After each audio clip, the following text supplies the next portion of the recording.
আমার সঙ্গে তো দুইজন সংসদ সদস্য আছে, ব্যারিস্টার হাসান রাজি প্রধান, রুকনউদ্দিন বাবুদ। আমরা আজকে প্রথম জেলা পর্যায়ের কর্মকর্তাদের সঙ্গে মতবিনিময় করেছি।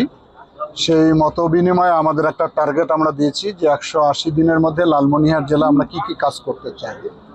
এটা প্রাথমিক আলোচনা হয়েছে। ওনারা ওনাদের পক্ষ থেকে আগামী 28 তারিখের মধ্যে তারা আমাদের কাছে কাগজ উপস্থাপন করবে। সেই নিরিখে আমরা 180 দিনের মধ্যে অগ্রাধিকার ভিত্তিতে এই কাজগুলো সম্পন্ন করব। আমাদের আকাঙ্ক্ষাটা বলছি যে আমাদের বুড়িমারি এক্সপ্রেস যাতে বুড়িমারির থেকে চালু হয়, এটি আমরা 180 দিনের মধ্যে অন্তর্ভুক্ত করতে চাচ্ছি। আমরা আরও বিশেষ করে যেখানে মাদক, এটাকে নিয়ন্ত্রণের জন্য বলা হয়েছে, ক্যাসিনো নিয়ন্ত্রণ করার জন্য বলা হয়েছে।